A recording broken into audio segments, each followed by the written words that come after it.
पंडित विष्णु नारायण भातखंडे का जन्म बंबई के एक छोटे तथा पवित्र स्थान बालकेश्वर नामक ग्राम में एक उच्च ब्राह्मण घराने में 10 अगस्त सन 1860 में कृष्ण जन्माष्टमी के दिन हुआ था।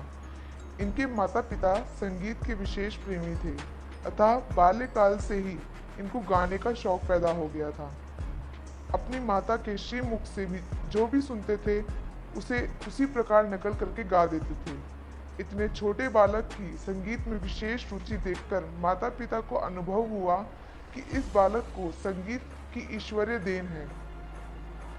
जिस विद्यालय में पंडित जी शिक्षा प्राप्त करते थे उसमें उन्होंने अपने गीतों के द्वारा सबको आकर्षित कर लिया। इन्होंने सितार तथा ध्रुपद शैली का गायन भी सीखा। सन 1885 में इन्होंने BA की उपाधि प्राप्त की और उस समय एक स्कूल में अध्यापक नियुक्त हो गए। सन 1890 में LLB की परीक्षा पास करने के बाद वे कराची चले गए और वहां वकालत प्रारंभ की, किंतु किन्हीं कारणों से वहां सफलता नहीं मिली। मुंबई पहुंचकर छोटी अदालतों में वकालत करने लगे। यहाँ पर भारतीय संगीत कला के प्रसिद्ध कलाकारों को सुनने का सुअवसर प्राप्त हुआ, जिससे वे बहुत प्रभावित हुए। सन 1904 में आपकी संगीत यात्रा आरंभ हुई। बड़े बड़े नगरों के पुस्तकालयों में संगीत संबंधी प्राचीन ग्रंथों का अध्ययन किया। सबसे पहले दक्षिण की ओर भ्रमण किया। वे मद्रास, तंजौर, मदुरा, रामनाडु, रामेश्वरम, त्रिवेंद्रम, तिरुचिरापल्ली, मैसूर, बेंगलोर इत्यादि स्थानों में गए। दक्षिण में पंडित वेंकटमखी के 72 ठाटों का अध्ययन किया। दक्षिण में एटापुरम में पंडित सुब्रह्मा से मिले तथा दक्षिण मेलकर्ता पद्धति के बारे में जानकारी प्राप्त की। उसमें से 10 ठाट छांटे तथा हिंदुस्तानी रागों का उसमें विभाजन कर दिया। उत्तर भारत में उत्तरी संगीत पद्धति की विशेष जानकारी प्राप्त की। कई भाषाओं में इनका प्रभुत्व था, जैसे अंग्रेजी, हिंदी, उर्दू, मराठी, गुजराती, बंगाली, फारसी, तेलुगु इत्यादि। अध्ययन करने के बाद इन्होंने लक्ष्य संगीत नामक ग्रंथ की रचना सन 1910 में की। इसमें अपना नाम चतुर पंडित रखा। अभिनव राग मंजरी की रचना सन 1921 में विष्णु शर्मा के नाम से की। हिंदुस्तानी संगीत पद्धति की रचना 4 भागों में की। पहला भाग सन 1910 में, दूसरा और तीसरा भाग सन 1914 में और चौथा भाग सन 1932 में प्रकाशित हुआ था। ये पुस्तक प्रश्न उत्तर शैली में है। उन दिनों उत्तर भारत में राग रागिनी पद्धति प्रचलित थी। बहुत से बड़े बड़े संगीतज्ञ जो गाना तो अच्छा गाते थे, लेकिन स्वयं उन्हें ये मालूम नहीं होता था कि ये गाना कौन से राग का है और इनमें कौन से स्वर लगाए जा रहे हैं। ये देखकर पंडित जी ने दक्षिण की जनक राग थाट प्रणाली का प्रचार किया और संगीत को क्रमबद्ध बनाया। सभी रचनाएं स्वर लिपिबद्ध करके क्रमिक पुस्तक मालिका नामक पुस्तक जो 6 भागों में है प्रकाशित की। सब रागों का थाटों में विभाजन करके उसका विवरण दिया। ये नई स्वर लिपि शैली आसान तथा शीघ्र समझ में आने वाली है। इसमें ख्याल, ध्रुपद, धमार, सादरा, तराना आदि निबद्ध रचनाएं सम्मिलित हैं। इनका प्रकाशन 1939 में, का 1920 में, दूसरी 1921 में, तीसरी 1922 में, चौथी 1923 में, पांचवी और छठी 1900 हुआ। 1910 में इनकी 2 पुस्तकों गीत मालिका और स्वर मालिका का प्रकाशन भी हुआ। इनकी पद्धति रागांग पद्धति है, यानी रागों का विभाजन रागों के अंगों के अनुसार किया गया है। उदाहरण के लिए काफी थाट में निम्नलिखित रागांग उन्हें दिए हैं: धनाश्री अंग, कानड़ा अंग, सारंग अंग, मल्हार अंग, काफी अंग और बागेश्वरी अंग। हिंदुस्तानी संगीत पद्धति में पहले गायक थे जिन्होंने राग में पकड़ अंग का निर्माण किया। उनका राग विवरण क्रम के अनुसार था। उन्होंने ही राग वर्णन के लिए उठाव, चलन, पकड़, आरोह, अवरोह आदि का प्रयोग किया। उनके दिए हुए समय सिद्धांत भी बहुत महत्व के हैं। इन्होंने अपनी पद्धति में 12 स्वर ही माने हैं, किंतु इन्होंने व्यवहार में स्वरों के सूक्ष्म अंतर का प्रयोग भी किया है। पंडित भातखंडे ने लगभग 123 स्वर मालिकाओं की रचना भी की है। इन्होंने स्वयं भी कई गीतों की रचना की है। लक्षण गीत शैली में 250 लक्षण गीत रचे हैं। कुछ सादरे, ध्रुपद, मध्य लय, ख्यालों की भी रचना की है। अप्रचलित राग तथा ताल की रचना करने का भी प्रयत्न किया है। इनकी एक रचना राग शंकरा में वसंत ताल में है। एक और रचना ब्रह्म ताल में भी है। राग मेघ रंजनी, श्री रंजनी और देव रंजनी में भी रचनाएं हैं। 20 के लगभग रचनाएं संस्कृत भाषा में भी हैं। राग चंद्रिका सार, राग कल्प द्रुमाकुर के रचयिता अप्पा तुलसी जैसे कुछ लेखकों को संगीत पर पुस्तकें लिखने के लिए प्रोत्साहित किया। पहला संगीत सम्मेलन 1915 में बड़ौदा में उन्हीं की कोशिशों का फल है। इसके बाद 1918 में दिल्ली में, 1919 में बनारस में, 1924 में लखनऊ में संगीत सम्मेलनों का आयोजन उन्होंने किया।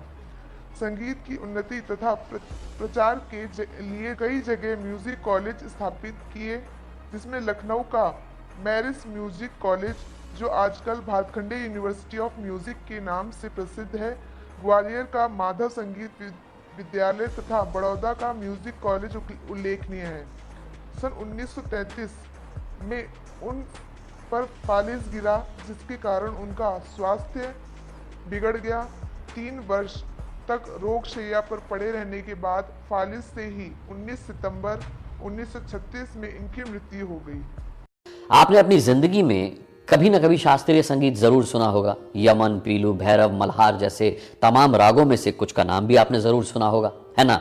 ये बिल्कुल मुमकिन है कि आपको वो संगीत और राग की बातचीत भले समझ में ना आई हो, लेकिन आपको ये जरूर बताया गया होगा कि आप जिस किस्म का भी हिंदुस्तानी संगीत सुनते हैं उसका आधार शास्त्रीय संगीत ही है। आप गजल सुने, भजन सुने, ठुमरी सुने, इन सभी की जड़ में शास्त्रीय संगीत है। यहां तक कि कई लाजवाब सदाबहार हिंदी फिल्मी गाने भी शास्त्रीय रागों पर ही आधारित हैं। अब जरा सोचिए कि इन रागों को सीखा कैसे जाता होगा। जी हां, कई साल पहले एक वक्त था जब श्रुति परंपरा में चीजें सीखी जाती थी, यानी आपने अपने गुरु से कुछ सुना और उससे सुनकर सीख लिया, श्रुति। अब जरा सोचिए कि आज के जमाने के कलाकार अगर श्रुति परंपरा में संगीत सीखना चाहें तो क्या यह मुमकिन है? शायद बिल्कुल भी नहीं। आज कलाकार या फिर कोई आम आदमी भी इसीलिए संगीत सीख सकता है क्योंकि संगीत की एक भाषा होती है, उसे लिपिबद्ध किया गया है। आपको राग यमन जानना है तो आप पढ़ सकते हैं कि राग यमन क्या होती है। आज मैं आपको उसी महान कलाकार और संगीत के जानकार की कहानी सुनाने जा रहा हूं जिन्हें भारतीय शास्त्रीय संगीत को लिपिबद्ध करने का श्रेय दिया जाता है। वो महान शख्सियत थे पंडित विष्णु नारायण भातखंडे। जी हां, देखिए, पंडित विष्णु नारायण भातखंडे का जन्म जो है वो 10 अगस्त 1860 को मुंबई के बालकेश्वर में हुआ था। घर का नाम था भातखंडे हाउस। वो जन्माष्टमी का दिन था और बचपन में उनका नाम था गजानन। गजानन को बचपन से ही घर में संगीत का माहौल मिला। पिता खुद भी कलाकार थे और संगीत के बड़े जानकार थे। उन्होंने गजानन को स्कूली पढ़ाई के साथ साथ संगीत की तालीम देना भी शुरू कर दिया। विष्णु नारायण भातखंडे ने बाद में शास्त्रीय गायन के साथ साथ बांसुरी भी सीखी, सितार वादन में भी तालीम ली। ध्रुपद गायन के प्रतिष्ठित कलाकार जो थे रावजी बुआ बेलबागकर, उन्होंने विष्णु नारायण भातखंडे को शास्त्रीय गायकी सिखाई। इसके अलावा उन्होंने अली हुसैन खान और विलायत हुसैन खान से भी सीखा। विष्णु नारायण भातखंडे के सितार के गुरु थे बल्लभ दास दामुल। इतने दिग्गज कलाकारों की शिक्षा, घर का माहौल और विष्णु नारायण भातखंडे की काबिलियत, इसका ही परिणाम था कि वो एक संपूर्ण कलाकार के तौर पर तैयार हुए। शास्त्रीय संगीत की शिक्षा के साथ साथ उन्होंने अपनी पढ़ाई भी पूरी की। वो 1885 का साल था जब विष्णु नारायण भातखंडे ने अपनी वकालत की डिग्री हासिल की। इसके बाद उन्होंने कराची में वकालत भी शुरू कर दी और वकालत और संगीत उनके जीवन के दो अध्याय बन गए, 2 चैप्टर्स बन गए। सब कुछ बहुत अच्छा चल रहा था, ठीक चल रहा था, जब किस्मत ने विष्णु नारायण भातखंडे को बहुत बड़ी चोट पहुंचाई। बेहद कम उम्र में ही उनकी पत्नी और बेटी का निधन हो गया। पत्नी और बेटी का साथ छूटा और साथ छूटने के बाद विष्णु नारायण भातखंडे भावनात्मक तौर पर कमजोर हो गए। वकालत में उनका मन नहीं लगता था। उन्होंने वकालत छोड़ दी, कराची भी। विष्णु नारायण भातखंडे मुंबई चले आए। अब उन्हें किसी चीज में सुकून मिलता था तो वो बस संगीत में मिलता था। असल मायने में यहीं से उनके जीवन का दूसरा अध्याय शुरू हुआ, जो पूरी तरह संगीत को समर्पित था। मुंबई आने के बाद विष्णु नारायण भातखंडे गायन उत्तेजक मंडली से जुड़े। इसके साथ ही उन्होंने संगीत के तमाम पहलुओं पर विचार के लिए पूरे देश में घूमना शुरू कर दिया, विचरण करना शुरू कर दिया। अपनी यात्राओं के दौरान विष्णु नारायण भातखंडे अलग अलग कलाकारों से मिले। उन्होंने अलग अलग घरानों के नुमाइंदों से बातचीत की, विचार विमर्श किया। सैकड़ों लोगों से उनका मिलना जुलना हुआ और इस प्रक्रिया के बाद विष्णु नारायण भातखंडे देश के अलग अलग हिस्सों में संगीत से जुड़ी बातों पर लेक्चर देने लगे। वो संगीत के बारे में लोगों को बताने लगे। करीब 15 साल का वक्त उन्होंने इन्हीं यात्राओं में बिताया। संस्कृत, तेलुगु, गुजराती, अंग्रेजी और उर्दू जैसी भाषाओं में संगीत की शिक्षा का इंतजाम किया। इन 15 सालों में विष्णु नारायण भातखंडे ने बड़ौदा, ग्वालियर और मुंबई में बहुत ज्यादा वक्त बिताया। इस दौरान उनका खुद का सीखने का सिलसिला भी चलता रहा। वो विष्णु नारायण भातखंडे ही थे जिन्होंने सबसे पहले कंपोजिशन को नोट किया। उन्होंने बहुत ही दुर्लभ बंदिशों को इकट्ठा किया। वो भी कोई एक दो नहीं, बल्कि 300 से ज्यादा बंदिशें उन्होंने इकट्ठा की थी।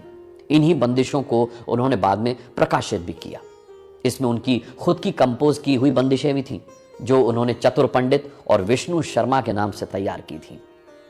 इसी दौरान विष्णु नारायण भातखंडे ने महसूस किया कि संगीत की जानकारी को लेकर बहुत सी विचारधाराएं थीं। उन्हें समझ में आ गया कि इस पूरी व्यवस्था को ना फिर से समेटना होगा, फिर से बनाना होगा। विष्णु नारायण भातखंडे जानते थे कि उन्हें इसके लिए कुछ नियम बनाने होंगे, ऐसे नियम जो सभी को स्वीकार्य हों, सभी उसे माने, सभी के लिए आसान हो। संगीत से जुड़े तमाम कलाकारों और घरानों के नुमाइंदों से सलाह मशवरा किया गया।